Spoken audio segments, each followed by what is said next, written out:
Welcome to the Atheist of Florida YouTube channel. We are pleased to offer some of the most significant speakers and the profound issues of our times. If you like today's video, please hit the like button. If you have already subscribed, thank you.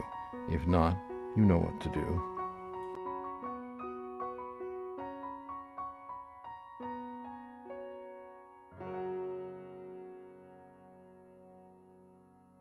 With your presentation. Thank you so much. All right. Well, thank you again very much for having me. Really pleased to talk to you about politically empowering the atheist and humanist community because, we're up against white Christian nationalism, and we're a population now that has grown to such an extent that we, once we're organized, could really counter that group. So, I think it's imperative that we become more politically engaged, or if you're already politically engaged, we got to redouble our effort. If you're not politically engaged, please do get politically engaged. So I'm based out of Washington, D.C. I live in Northern Virginia. And like I said, I have a little PowerPoint presentation I'll do. And then again, if you have any questions, feel free to ask them while I'm doing it. And then we'll have time afterwards to talk too. So I'm going to share. Let me just interrupt for one moment. Also, you can put your questions in the chat if you don't want to ask them out loud. All right. We can get them that way. Excellent. All right, let me see if I can do the technology and share my screen here.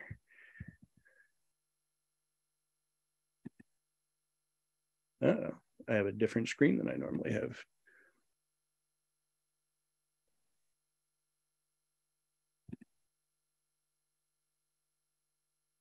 And one of the reasons that I wanted to have Ron now is because if we don't vote and participate in the electoral process, the Christian nationalists are going to take over this country, at least for a while.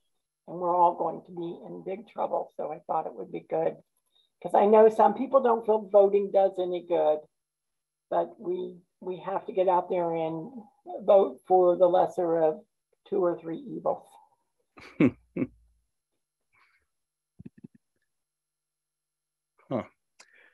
You need some help, Ron?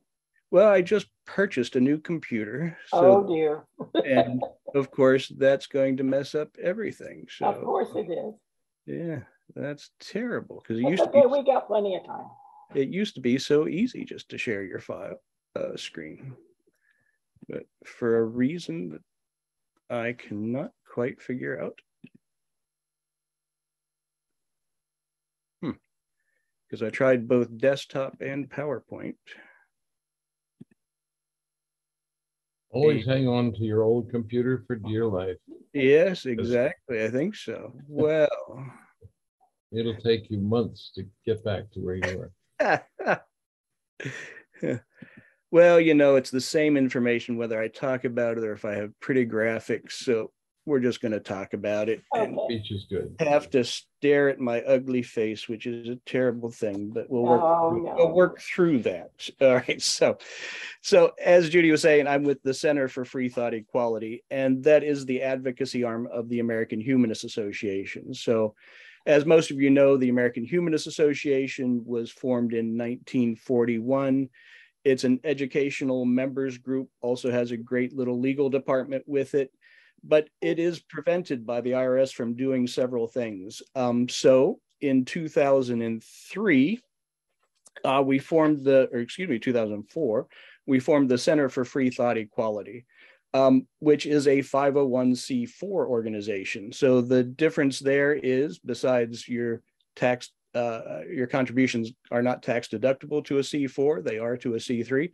But for the advocacy end of things, 501c4 organizations can do unlimited advocacy, and a 501c3 has a limitation on the amount of advocacy they can do. So up until recently, we had a full-time advocate up on Capitol Hill, Rachel Deitch, who done tremendous work. Rachel has moved on to another organization to further her career, so I wish her tremendous success.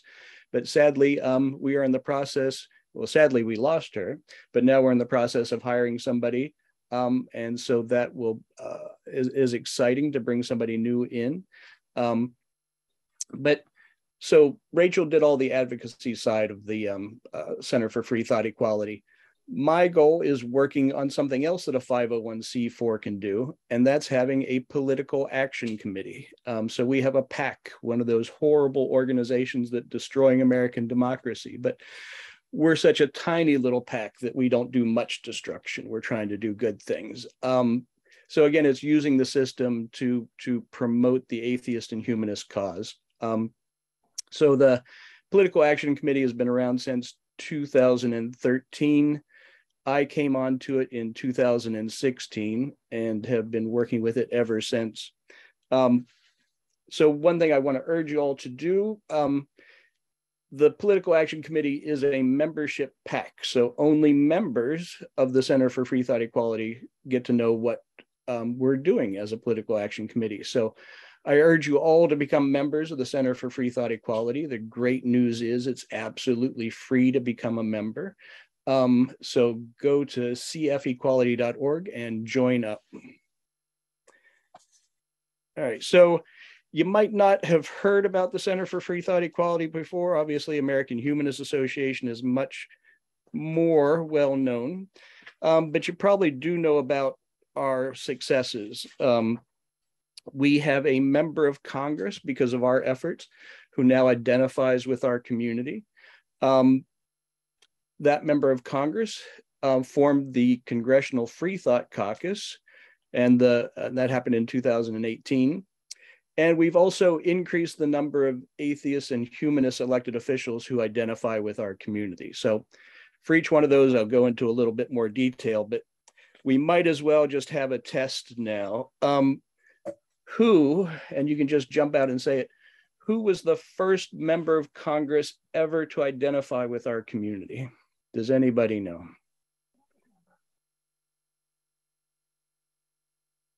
His name started with an S, and he was from California. Yeah, from San Diego area or something.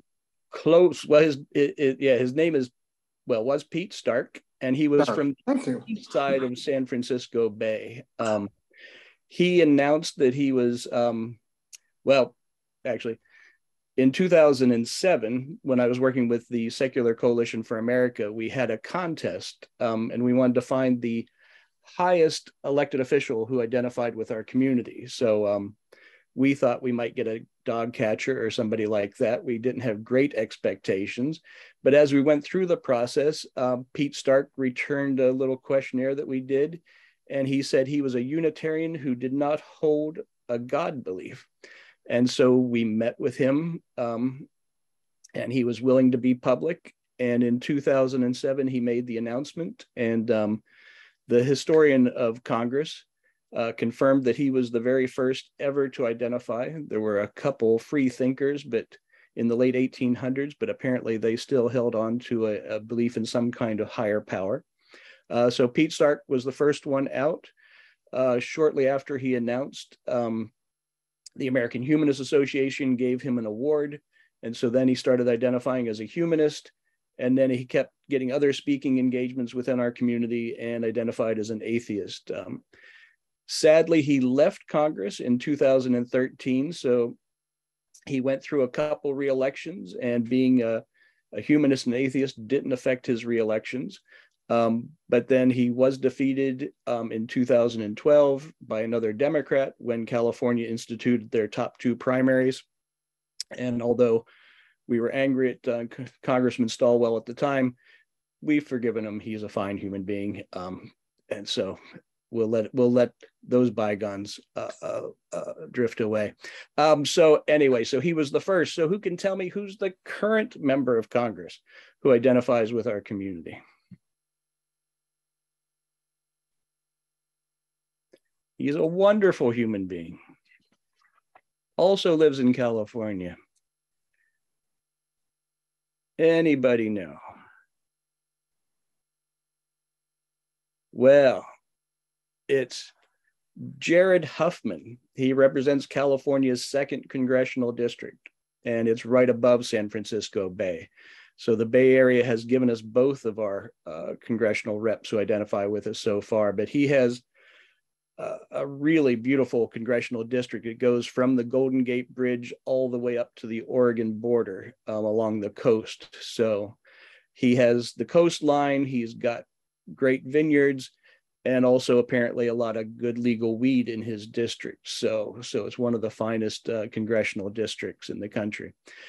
And Jared Huffman made that announcement because I had sent him a candidate questionnaire. When I'm reaching out to candidates all across the country, we have a little questionnaire that we send out.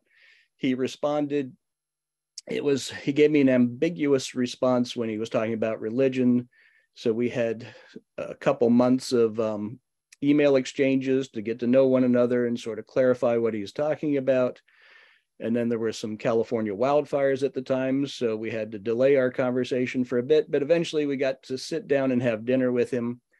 And he agreed that he would identify as a humanist and agnostic. And he did it the right way. He talked to his family to make sure that they were good. He talked to some of his key constituents, his colleagues. He even spoke to the congressional chaplain to discuss it with him. And so he made an announcement in 2017 that he identified as a humanist and agnostic. So again, it took 10 years to get our second person, but we've done it. Hopefully it won't take another 10 years to get third person, but so far he is the only serving member of Congress who identifies with us.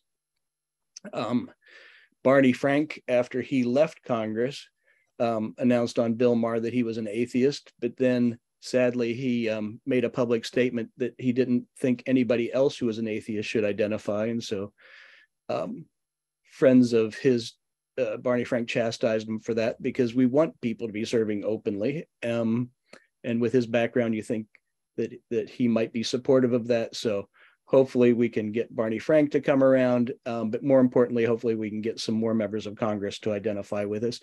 And hopefully we can elect some atheist and humanist members of Congress. So that's what the PAC is working on. Now, what was really nice when Huffman made his announcement that he was an atheist and humanist in 2017, a lot of his colleagues came up to him and said how brave he was and wanted to be supportive. And so at our prior dinner with Huffman, one of the things we discussed we would love to see was a Freethought caucus in Congress. And but at the time we said, you can't be a caucus of one. But Jared Huffman proved us wrong. He was able to create a Freethought caucus with his religious identifying colleagues. And so we do have a Congressional Freethought caucus. It's sort of an affinity group. They promote public policy based on evidence and science, the secular character of our government, church-state separation, and also there's a pledge to defend atheists and humanists if they're attacked. And obviously there was some concern that maybe Jared Huffman would be attacked for coming out as a member of our community. That didn't happen, but the caucus has grown. I think it started with 4 or 5 people. We're up to 16 now. We don't have anybody in Florida on that group. So when you talk to your members of Congress, you can urge them to join the Congressional Freethought Caucus, and we'll keep growing that. And the last major accomplishment that we've done is we've expanded the number of state legislators who identify with our community, because we're a federal political action committee, but that's only 535 people to reach out to. So one thing that I did when I came on board in 2016 was to reach out to state legislators, and there's over 7,000 of those. So when I first started here in 2016, we knew of 5 state legislators who identified with our community. Now we're up to 60, and we hope to continue growing that each year. So we've had a tremendous growth, but it's not nearly enough. We need, to truly represent our community and reach parity with our community, we need another 1,500 state legislators to identify with us. So we got a lot of work to do, and I'm hoping you guys can help in that work. There are 3 state legislators in Florida who identify with our community. Carlos Guillermo Smith, he's in the Orlando area, identifies as an agnostic. And also Anna Escamante, who's also from the Orlando area.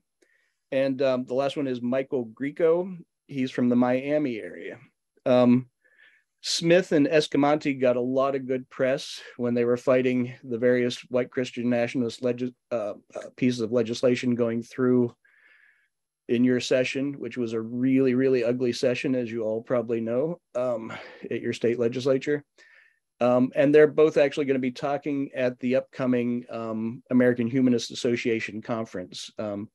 David Williamson, who's very active in Central Florida, is going to be interviewing them for the American Humanist Association conference. So it'd be a great time for you to attend the conference and hear that discussion with your state legislators. Also, you should get to know these folks because they are really marvelous legislators, and the more they hear from members of our community, the better. So get to know these people. Sadly, Michael Greco was running for the state Senate, but had just announced in the last week or two that he was dropping out of the race and will not even be running for re-election to his state house seat. So we really need, we don't want to, we went from 5 to 60. We don't want to go backwards. So we got to replace anybody who drops out or anybody who retires. So we've got to keep the momentum to build the number of elected officials who identify with us. So like I was saying, the whole parity issue with our community, depending on how you define our community, various polls say if you're atheist or agnostic, it's a little over 7% of the population. Various polls that say, if you don't believe in a higher being, that's about 10% of the population. And then we have this really gray area out there that, is not affiliated with a religious organization. And they call them the nuns. And some of those people believe in a higher power, some don't, or the higher power might be love or, nature or mathematics. And for those people, I count them with our community. So we are a growing and growing community, but we need to get organized. We need to get politically engaged, because otherwise this resurgence of this really, really ugly, dark Christian nationalism is taking hold. And, we have the power, to fight against white Christian nationalists, anti-democratic, bigoted, anti-science, racist, misogynistic, homophobic, xenophobic crusade. And, I think that's a worthy cause, but that's the negative part. If you respond to more positive things, we can create the polity that we want with evidence-based public policy, governing by reason and compassion, rather than being the ugly Americans that the MAGA movement is really demonstrating that almost half the population is in America, unfortunately. So we've got to step up. We've got to do more work. So what's next? So we have resources on our website that we'd love for you to use. We have this Humanist Action Headquarters, where you can send out messages to your legislators at the federal level about issues that are important to us. One of those is also asking your member to join the Congressional Freethought Caucus. We have congressional scorecards, so you can see how your elected representatives voted on issues that are important to us. And we also have a list of the atheist and humanist elected officials that are out there. So we want to keep growing that list. And so that's what I do. I mean, the way the Political Action Committee works, I build lists of candidates out there. I have a cover letter that talks about our community. I send that out with a little brochure that we have. I have some research that we did in the 2018 election because there's this myth that, it's taboo to be an atheist and humanist in elected office. So we wanted to put that to the test, because earlier in 2018, I was talking to this candidate from West Texas, and he said, "Oh, I can't possibly come out as an atheist. I lose 2/3 of my constituents just by being a Democrat. I lose more because I'm pro-choice. I lose more because I'm LGBTQ friendly." And I was thinking, well, who else is there left to lose once you have those identifiers next to you? And so we, move forward with evidence, and we commissioned a poll. And the poll did show that people are much more interested in the public policies that are being advanced rather than religious belief. So again, once you identify with the political party and push your statements out there, most voters, you either have them or lost them, and the religious element doesn't really factor in. So I send the candidates that. I have a little guide for atheist and humanist candidates and allies that I include. And then I have a candidate questionnaire, which features some of the key issues that we are interested in, and it also talks about some religion and how people identify. So that's how I learn which candidates support our values, and if any of the candidates identify with our community. And then I have little phone interviews with them, put their information together, send it to our board, and if the board agrees, we endorse them. So we're a federal PAC, but we can support some candidates in states, depending on what the state campaign finance laws are. So this year we've added Pennsylvania. We registered there. We're registered in California, and some states you don't have to register, and we can support those candidates directly too. Otherwise, we send out information, and we ask our members to support the candidates that we can't write a check to as a PAC. So I think in the 2020, we endorsed around 200 candidates. About 60% identified with our community, 40% were allies. And again, we just have to show, both our community and our allies that, we are an important constituency to be reckoned with, and we need to be included in the political process. So ways that the other three resources that I'll just talk about a little bit that we have on our website is making your voice heard in the political arena, making your group's voice heard in the political arena, and then running for office. And we have little web pages on each of those that have links to the various resources. But on an individual basis, you all know that it's important to register to vote and stay registered to vote. It's very easy to get knocked off the rolls these days. If you move or you haven't voted for a while, please make sure your registration is up to date. Please participate in the midterm elections. They're incredibly important. And, voting is the baseline. You should vote in every election that's possible, not just, presidential elections, and also drill down on your ballot. Be an informed voter on every election, from your local commissioners, school boards, and your congressional and state rep seats. But school boards are really getting beat up these days. With the white Christian nationalists, we have a guy in Virginia here who everything that the hardcore ugly thoughts that for a while we had people not say out loud, suddenly with MAGA, it's okay to say them out loud. And just the vitriol that comes out during public hearings is just terrific. So we really have to be aware of who your school board members are, support the ones that are working for our values. So you can be an informed voter. The League of Women Voters has a great resource, Vote 411. There's also Ballotpedia, Project Vote Smart.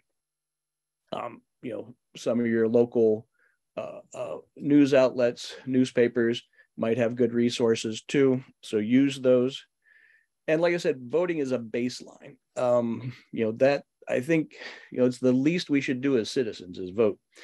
The other thing to do is once you've done your research and you find out who is going to support your values, reach out to them and be supportive prior to election day. Make an investment in those candidates, and you can invest your time and or your money with candidates. There's all kinds of things that you can do to promote a candidate, become a part of their campaign, make a donation to candidates that deserve your support, because the opposition is making tremendous investments, and we've got to counter those. So once you've done your research and you know who's supportive, don't keep it to yourself. Make sure all your friends, relatives, colleagues, neighbors know about the candidates you want elected, and convince them to get engaged, or at the very minimum to vote. And then, of course, make sure you make it on election day. Oh, we have a hand up, Judy. I just wanted to say that we will be, again, running our surveys of school board candidates in the top 10 counties of Florida, which includes Hillsborough and Pinellas. And we'll be posting that on our website. I'm putting together the final touches on the survey now. Our primary is in August, towards the end of August, so we have a little bit of time. But if you have any suggestions, if any of you all, or Ron, you have suggestions on some questions we can ask school board, that would be great. Well, I mean, school boards, it's not just the banning of books that's happening, but how they select, how the textbooks are selected. And then this whole phony concept with anti-CRT, getting incorporated. There was the anti-woke laws. There was the Don't Say Gay bill. I mean, Florida, you've got it all there. You are, the whole white Christian nationalist agenda is laid out for you. And you've seen it all in the last legislative session. So yeah, you have too much to ask school board members. It used to be, will you teach evolution and science in your schools? We still want them to be affirmative on that, obviously, but now we have to, will you actually teach history in school, or are you going to teach some whitewashed fantasy version in school? So no, this is a key turning point potentially in our political society, and it could easily go even darker. And this is slightly partisan, but it's history, so it's okay to say it, because as a 501c3, you don't endorse candidates or parties. But when Reagan took office, I was like, well, it can't possibly get any worse than Reagan. And then when Bush 2 got into office, I said, well, it couldn't possibly get any worse than, Bush 2. And then Trump came into office, and I'm never going to say that again, because it can get darker, it can get uglier, it can get nastier, and it will, unless we are fully engaged. And so that's why I urge you, if we're not motivated to get involved politically now, I don't know what will motivate us to be politically. So we have to be engaged. All right. So the other thing is what groups can do. Oops, I lost it. And Judy's done some excellent work, doing candidate surveys. And it really is, make candidates aware that you exist. I mean, send out letters to candidates saying, talking about your group, talking about us as a constituency. It's really just educational, and it's perfectly allowable for a C3 to do that. And then what you're doing now with some of the school board members, put in a questionnaire, put in a survey to see, how they stand on our issues. Again, that's perfectly allowable for a C3. And then you can turn those surveys into, what the heck do you call them? Sorry. Senior moment. Voter guides. Yes, of course, voter guides. So you just, again, you do it in a nonpartisan way. You take the survey, you say how they responded. You don't put any weight to their responses. You're just informing your members how the candidates responded to the nonpartisan questions you're asking. And then perhaps later on, co-sponsor a candidate debate with another organization who's doing it. Again, this builds visibility for the organization, for our community, and you build relationships with the candidates. Because what we want to have happen is have relations with candidates so that they see us as a constituency. Also, you can organize voter registration and nonpartisan get out the vote drives. You got to be real tricky. You got to be real careful with all of these things, though, because there are lines that you don't want to step over. And so there's this project called Boulder Advocacy, BOLDER Advocacy, and they lay out all the what you can and cannot do. They're a tremendous resource. We link off to them from our website. And, it's all free information. And they even have, you can ask a lawyer if you're in a gray area. And again, it's all free. So it's really a marvelous resource. So the key is, be engaged. And then after the election, it doesn't stop with the election. After the election, invite some elected officials to speak to your group. Again, it's building relationships and making them aware of us. And also, invite candidates who weren't successful so they can talk about what they did, what they learned. And it educates your membership and again, builds relationships with them, because who knows, they might run again sometime. All right. So again, my thing is getting more of us into elected office, and the Constitution says there is no religious test for public office. So we have to make that a real thing. Like I said before, we did the polling, and the taboo that used to exist is gone, but we are still way behind in representation. So we need to have more elected officials who identify with us. And, it's not just to have evidence-based public policy, which is great, but it also removes the last elements of stigma against our community when people who are in leadership positions identify with us. And, having elected officials identify with us is a great way to help remove that stigma. And we're growing. So the stigma is disappearing. We just need to keep pushing it. We just can't wait for the demographics to catch up. We've got to push it and use our growing power to make things happen. All right. So, and it is changing. In 1958, Gallup did a poll that said only 18% would vote for a well-qualified presidential candidate if they were an atheist. In 2019, when they redid the poll, it went up to 60%. We're still at the bottom of the people that they're identifying, but it is a tremendous increase, and we can keep getting rid of that bias. So all of you can help make that happen. So that's all I wanted to go through. I'd love to have a conversation about anything you heard or didn't hear. Any questions? Just raise your hand. Again, it's down in the reactions tab on your bottom of your screen. And Michael.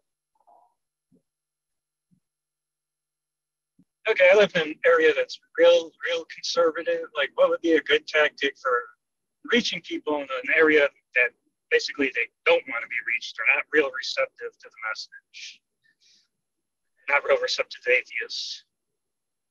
Yeah, well, actually, some of my favorite candidates are running in incredibly red districts as out atheists.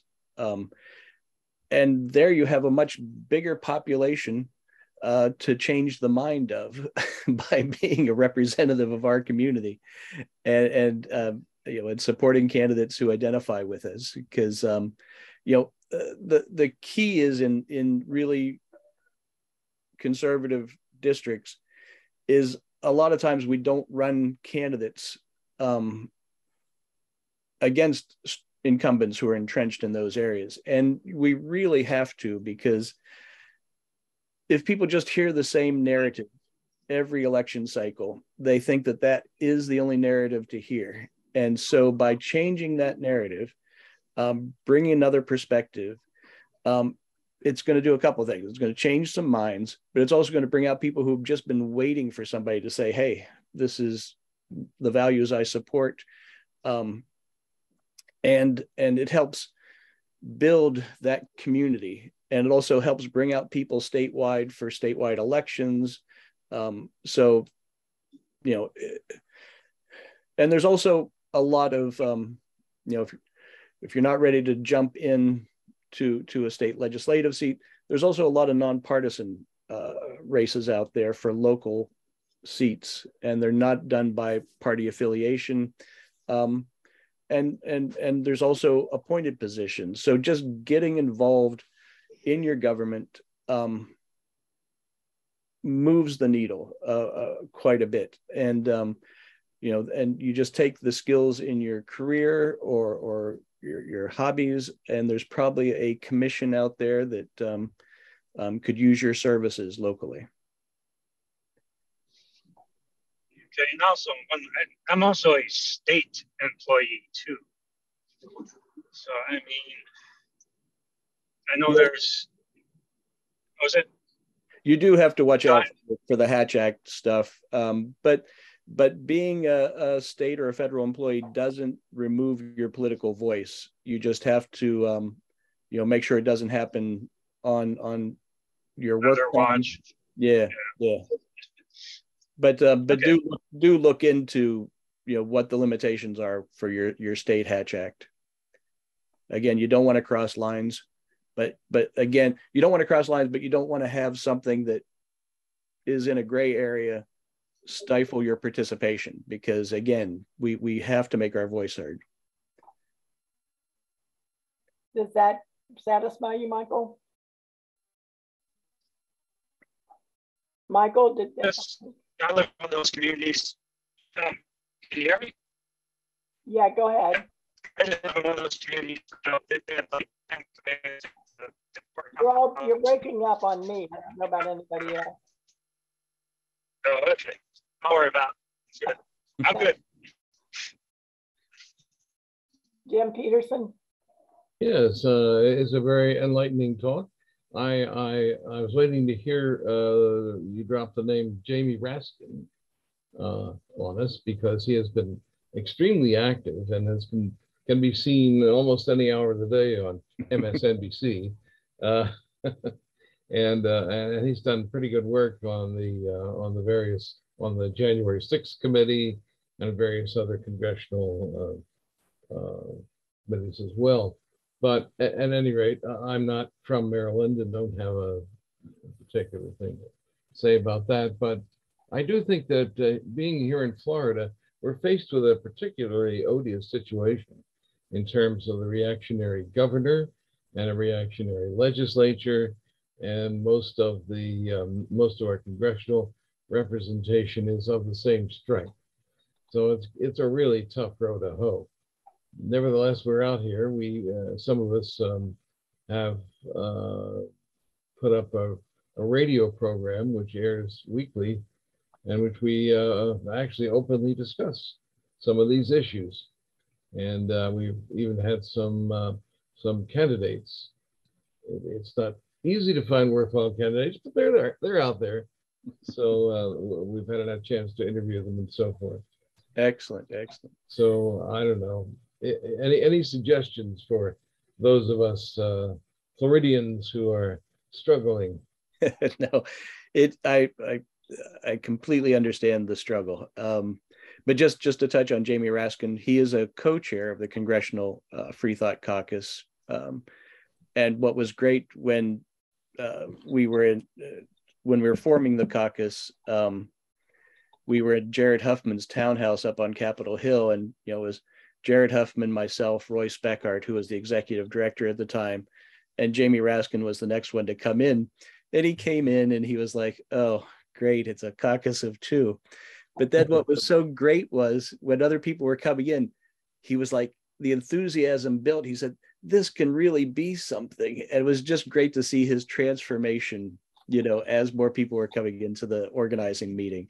And Jamie Raskin, is one of the smartest guys up on Capitol Hill. He has been doing tremendous work even with the tragedy in his personal life, just doing the impeachment trial, now the January 6th committee, he is doing amazing work. Yeah, so a big fan of Jamie Raskin.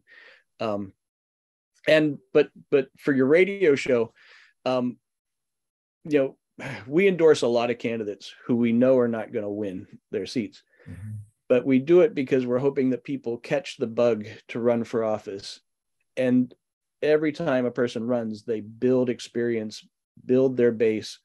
And so it's really important to keep fighting, even if you're like hitting that wall, to keep your message out there, keep your name out there as a candidate, and keep running, because it is an educational event for both the constituents, for the candidate, and then that information can be conveyed to other people who are interested in running for office. So it's building a knowledge network within our community that we are lacking at the current time. So keep talking to those candidates, even if they don't have a chance to win, because they're doing really important work.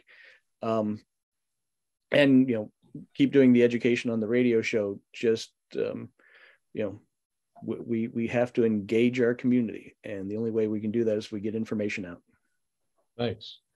And we should also keep in mind that by running progressive, humanist, atheist, secular candidates, we are and exposing them as such to the public, the voters, the people who are the real decision makers, will become accustomed to there being a secular candidate at all times. Every election, somebody pops up, and so get them accustomed to the idea, and then it's I think a lot more palatable. Yep. But the gerrymandering obviously is something that's plaguing the community now in Florida, both at your state and federal level. And you just, I know it's difficult, but you can't stop being engaged. You can't stop fighting, even when the odds aren't great. Try to find an area where you can make progress, right, and continue pushing it. Thanks. Thank you, Jim. Great, Scott. I have a problem with judges. You can find out information about a lot of people, but I can never find anything out about a judge that's running for office, and a lot of time it's do we keep this judge or do we not keep this judge is the only choice you get. Yeah. I have no idea where to look for that information. Is there anything you can speak to that about? It's not something that I've delved into very much. I'm assuming that Vote 411 will at least give the information about a little background information about some of the candidates if you have elected judges. It could also be that various bar associations locally might have some information too, but that's something that I need more education on. I have not drilled down into that area. Judges are really hard because they're not supposed to have views on cases that might come up before them, even though we know they do. And it's a lot of research to try to go look what their record has been. One great resource too is look at what the white Christian nationalist groups, exactly, who they're endorsing. Exactly. And that gives you a great counter to who you might want to support. So sometimes they'll do the research for you.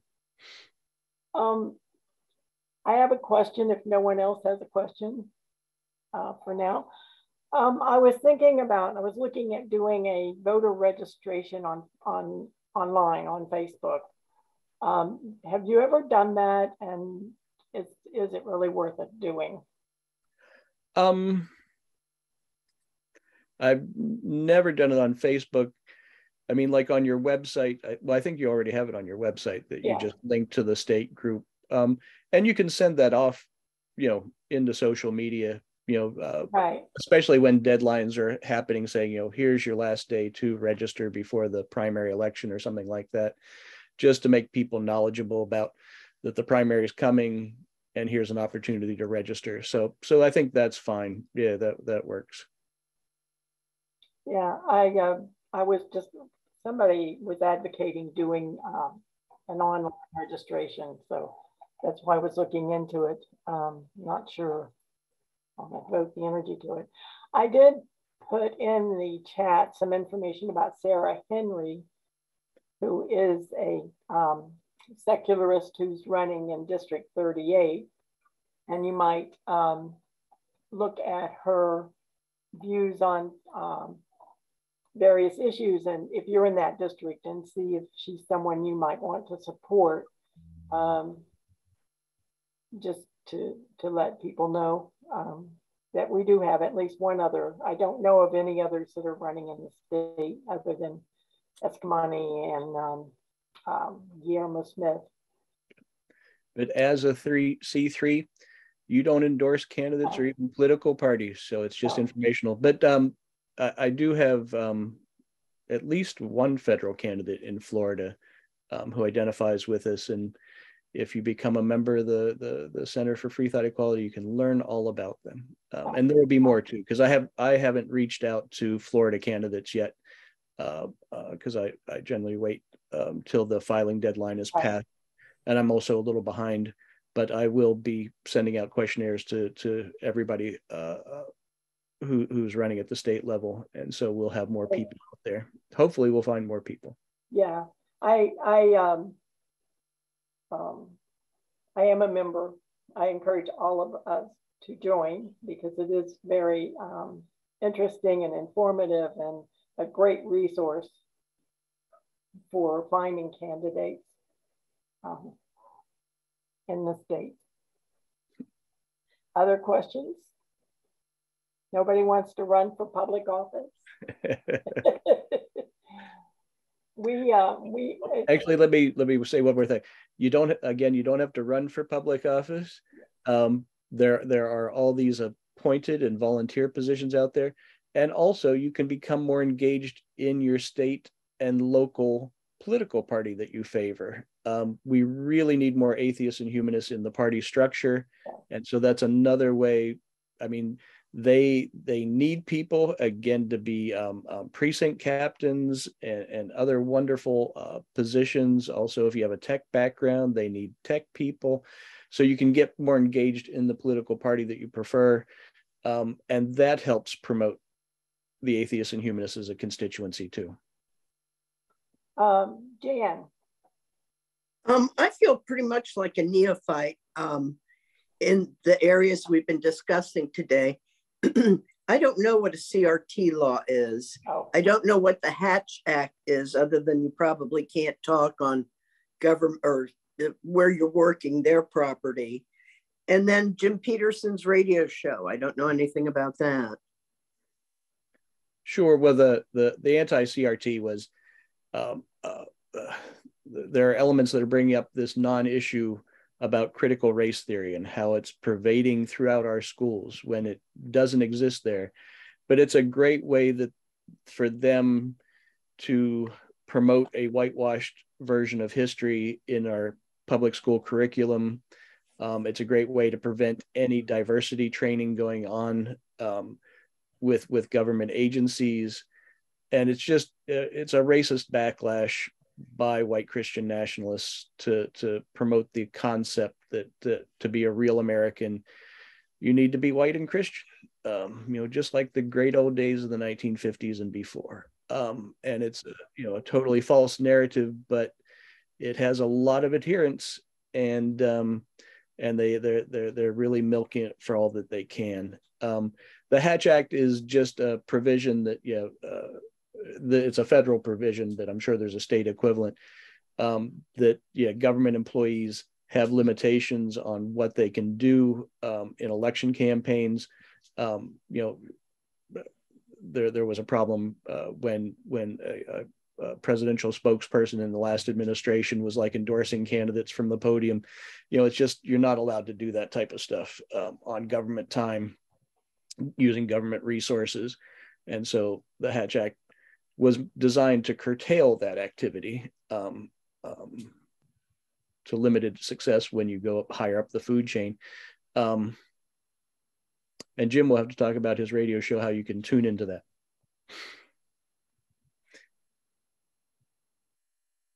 I can do that. Yeah, it's I put it in the.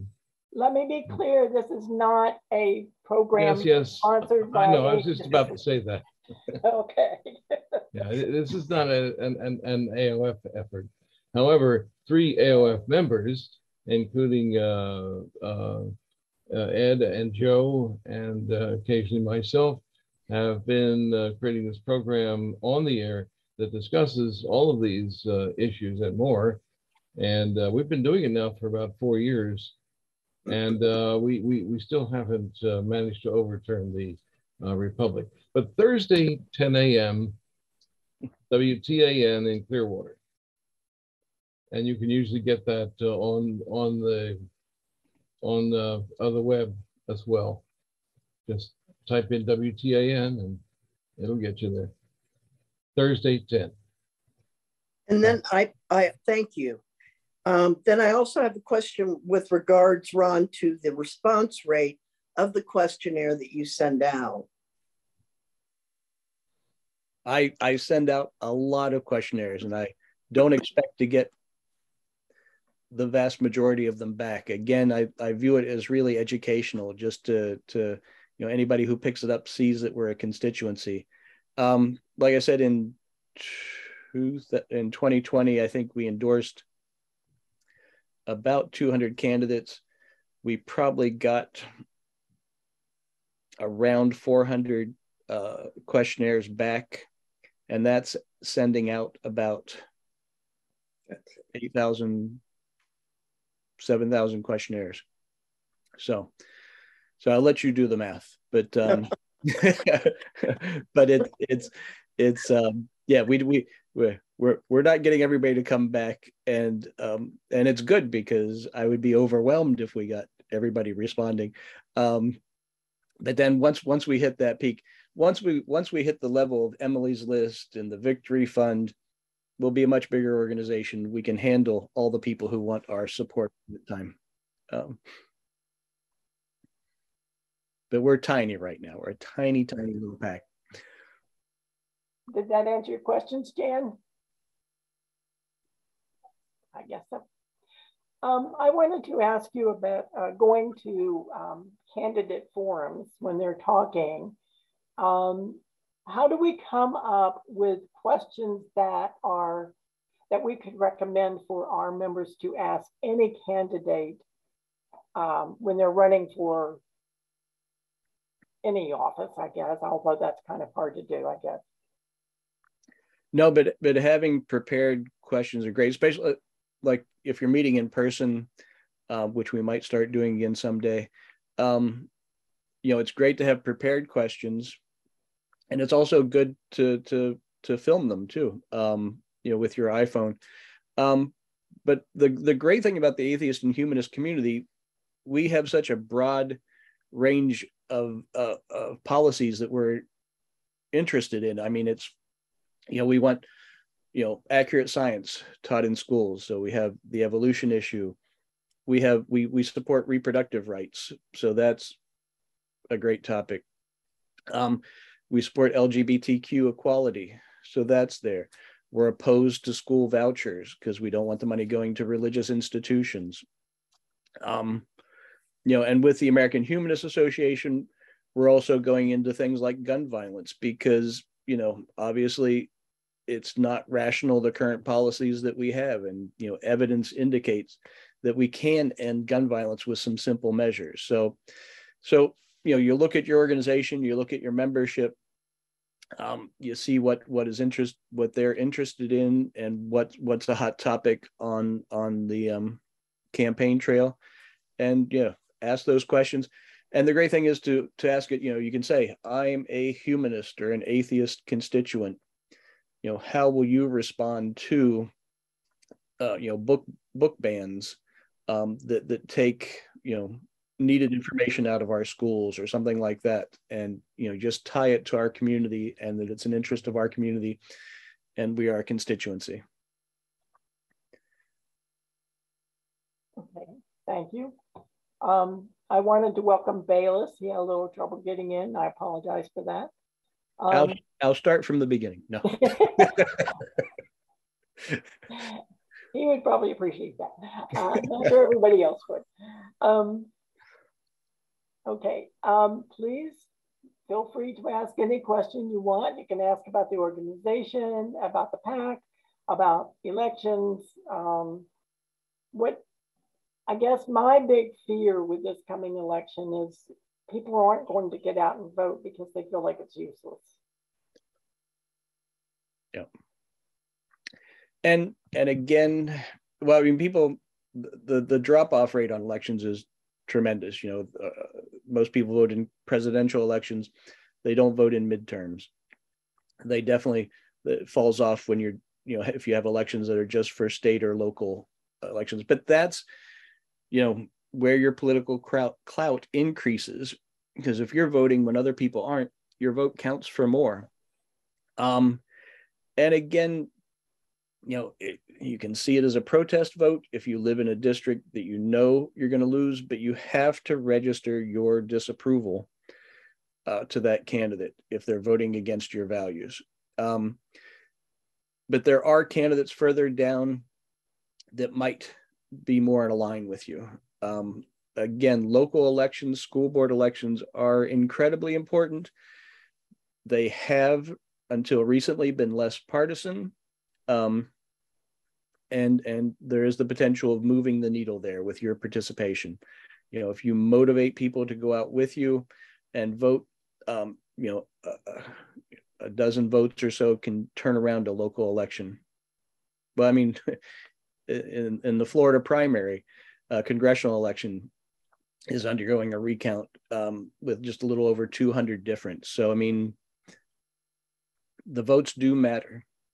Elections can be close, and your vote could be the one that puts it over the top. In Virginia, a couple of years ago, we had a tie election, and it was decided with a coin flip. I mean, it just, I was just so crazed why one more person go out and vote. You could have decided that election. Yeah, it's pretty discouraging when you hear that. I remember that. Right. And actually, that's one thing that when I was in college, I was working for a campaign, and we lost against a very conservative incumbent by 140 some votes. And that sort of that scar has always been with me to say that it's incredibly important to vote, because you could make the difference on a campaign like that. I was like, if I had spent one more weekend working for this guy, we could have won the office. So it motivates you to go out there and work. Amy. Hi, I'm terribly, terribly discouraged. My senator is the richest man in the Senate. He got his money illegally, and people still vote for him. So I'm discouraged. I'm sure you're familiar with Eileen Filercorn. You're Speaker of the House. I'm discouraged. Yeah. Where I don't know, there's nobody else to throw my support in with other than the Democratic Party, but I have no confidence in the Democratic Party. I know giving up is not the answer, but where do I get my motivation from? It's a tough one. I agree with you. It's easy to get discouraged. What you can do, this is a little outside of the box, but you could look at other candidates in other states and say, that's where I'm going to spend my time and money, by doing phone banking for them. I did for, what's her name in Kentucky? No, I can't remember her name. Attica is her first name, but that's something to do. But I really do feel, doing something at the local level. If you don't like the leadership at the party level, get involved at the local level and see if you can change the culture in the party of your preference to make them more engaged, make them more active. Because if we're not doing it, who's going to do it? I mean, it has to be, we have to step up. But I look at people like Eileen is a good friend of my family, and I look at people like her who have dedicated their lives to public service and serving her community and so forth, and I just don't know why she doesn't even get support from her own party members. Yeah, so it can. Yeah. If y'all are not familiar, Eileen was the Speaker of the House in Virginia, and she was voted out. She got a no confidence vote. They haven't replaced her. It's not that they had somebody else, they just wanted her out.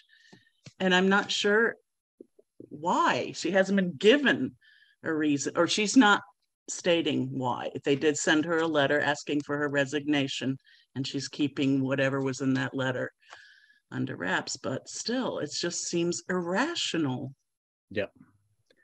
Well, the sad thing about politics is it's not a rational subject. It's emotional. And we see that the white Christian nationalists, it's all play on emotion for them. It's all these deep-seated fears of the other, whether it's women, Black, immigrants. It just plays on this horrendous fear that you need to be a native-born Christian American to be part of the group. And, we've got to play against that. We got to promote reason and evidence. But there is the emotional thing of compassion. And that's where I think humanists, atheists can counter the compassion for a pluralistic society, and having a government structure that doesn't expand the inequalities that we have in our society. And the only way we move forward on that is just pushing local, state, federal party systems. It all needs reform. And again, for me, it's easy for me because I'm driven by the negative. I really love sticking my finger in the white Christian nationalist face and trying to make them angry. I just love confronting that because that gives me purpose. That doesn't work for everybody, I understand. So that's why you have to think about the positives that can come out of a evidence-based, compassionate, reason, pluralistic democracy. The potential that we have is tremendous, but we allow the ugly American factor is taking over. I've traveled quite a bit, and I'm always amazed at just how ugly and stupid people with money who can travel are, and it would make me embarrassed traveling.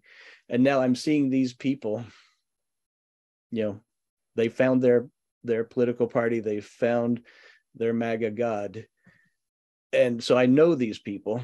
I have relatives who are these people, but counter them. And we can counter them because, like I said, it can get, we think this is the worst it could go, but it can get worse, and it will, unless we're engaged. I get a lot of criticism, and I did last night because, say, an acquaintance posted a meme about God being there for you during the dark times, and he will always be there for you. And then I said, well, that's an interesting meme because I have another one. And it showed a child with hand over her mouth saying, is God there for every child that is being abused and molested and so forth? And then I got, oh, she has a right to her opinion. I said, but her opinion is wrong, and religion has not earned my respect. So therefore, I cannot be politically correct when her espousals are evil. And I really believe saying that God is there for you when you're down is evil. Right. Someone saying, saying, I'll pray for you. I get in their faces. Well, that's not nice. She has a right to her religion. She does, but she has a right to be educated. Right. So, and the whole thought and prayers canard with gun violence. And, you know, the whole idea with compassion is that when people are down, as a community, we should have mechanisms to support people. And that's what a rational society does. It doesn't, a rational society doesn't pray to a fictitious thing to try to solve the problems. We have to solve the problems, and we as a community. So. Thank you. Thank you, Amy. Eileen? Yeah, because we're discussing the national Christian, the Christian right. The same Christian right were the ones that had the KKK that would have killed my grandparents because they were immigrants and Catholic. Mm-hmm. They don't like Catholics. So every time we're into this pro-choice thing and, you know, pro-life thing, it's really getting to me, because mostly they say, oh, it's the Catholics. It's, you know, life begins at conception. And what they don't understand is when everything goes crazy about that pro-life, pro-choice thing, they're going to blame the Catholics, because that's part of their religion, is that we can't, you know, I was raised Catholic, that the conception is when life begins, which I don't believe, but that's me. But most Catholics will stick to that. And that's what scares me, is the way that they're pushing this, and it's always the Catholics. Wait until the next thing comes around, where they get rid of the Jews and the blacks and immigrants and gay people. The Catholics will be the next ones. Although the Hungarian Catholics weren't very nice to the Jewish people, I found out. I found that out years because of critical race theory and because of my education. And my mother told me that the Hungarian Catholics were not good to the Jews. And I would never have known, because you don't see that until, you know, they did history on it. Okay, that's all I had to say. No, but it's fundamentalists of all religious stripes are against reproductive rights, against birth control. So it's not just the Catholic. Yeah. You know, more than 100 years ago, the statement from the fundamentalists was that we were a Protestant country, because, like you're saying, we were against the Catholics at the time. And so I said, see how much progress we've made. The most conservative Americans now say that we're a Judeo-Christian country. They've included the Jews and the Catholics in the thing. So it's a joke, because they're just as evil and nasty as they were back in the 1920s. And the sad thing is, you know, when you look at the civil rights movement and you look at the people with the straining, ugly faces, those are some of our ancestors. Those are some of our people. In the 1980s, I was living with an African-American woman, and I went to see my grandmother, and my grandmother had this huge collection of photographs. She had amazing photo albums, and there was a photo album waiting for us there. And so I started flipping through it, and I found a picture of my 2 or 3 year old uncle in a little Klan outfit. And I was like, Granny, I had no idea you guys were in the Klan. And she looked over at my girlfriend and she said, oh, sweetie, don't worry. We weren't against the blacks. We were against the Catholics. And I said, so Granny, you think that makes it okay? And so we left, but she's gone. So, you know, but my hope was that these people would die out. But they're not. I mean, there are a lot of crazy young folks out there who just buy into this white Christian nationalism.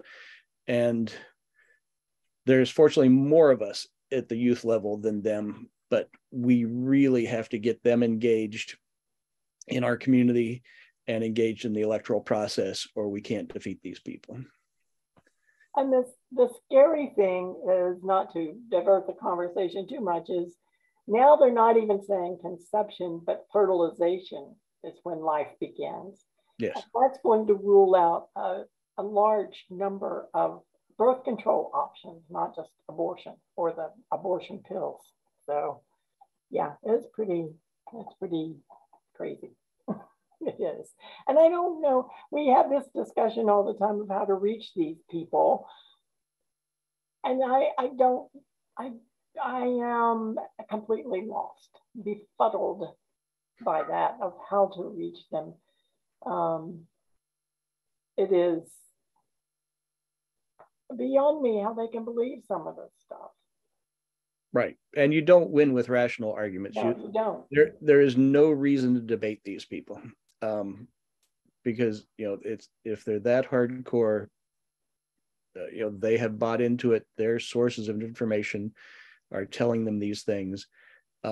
So, trying to convince those folks isn't where we should spend our resources. We got to spend our resources in organizing ourselves and that gray area of the nuns to get them more motivated, because the nuns are the least politically active.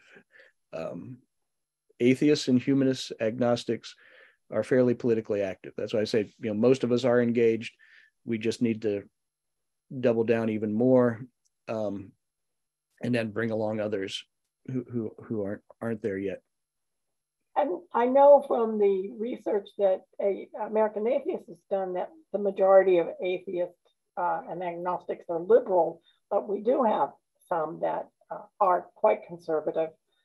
And but what I always say is we can disagree on a lot of things, but we do agree on keeping government and religion separate. Even if we are conservative or liberal, we agree on that, and we can rally around that idea. Yeah, even when you include the nuns, yeah, I think when you're looking at presidential elections, you look at the last 5 or 6. When the Democratic candidate wins, they've been able to engage 70% or more of the atheist, humanist, and nun community for their election. If it dips below that 70%, that's when the Democratic presidential candidate has lost in the last several elections. So that's interesting to me. I use that to try to get people who are outside of our community but in power structures to be more engaged with our community, because they need to get us engaged, because when they do and share our values, those candidates can win. Yeah, it's I'm glad we have the numbers now, because it used to be just saying, we know that's what it is, but we had no evidence. Michael. And it's also, I think, really important to not just talk to the candidates, but also the people, because in this area, like I said, it's very conservative. I talked to a lot of people, and a lot of them are looking for options and are kind of disgusted with the way that the Christian church has been acting, and Catholics and everyone's been acting, but they don't realize that there are options. You're breaking up again, Michael. Because I'm in this Christian area, that's why. That's it. Now you're clear. Okay. I was just saying real fast, it's important to talk to the people out here too, because a lot of them don't realize there are options besides the Christian, rhetoric. A lot of people don't realize there is an American Humanist Association, and that they are in places like Kentucky and Southern Illinois and other places too. So not just the candidates, but it's also important to just talk to people in general. But it's harder to do. Yep. And it's harder, but kind of pays dividends too. Yeah. It's coming to the end of our public meeting. I'm going to open the room and put everybody who's a member of the organization in that room, along with Dr. Millar. If I missed you, please let me know in the room. I will stay in this room for a few minutes before going to the other room. And you're welcome to stay and talk amongst yourselves while we do that. But I'm going to, okay. And we will be in that room for 30 minutes talking to Dr. Millar. All right. And will the recording be off at that point? Or? Yes, it will be. Okay.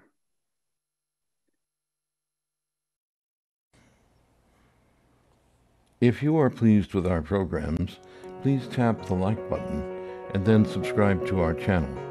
Don't forget the bell so you don't miss any notices of new material.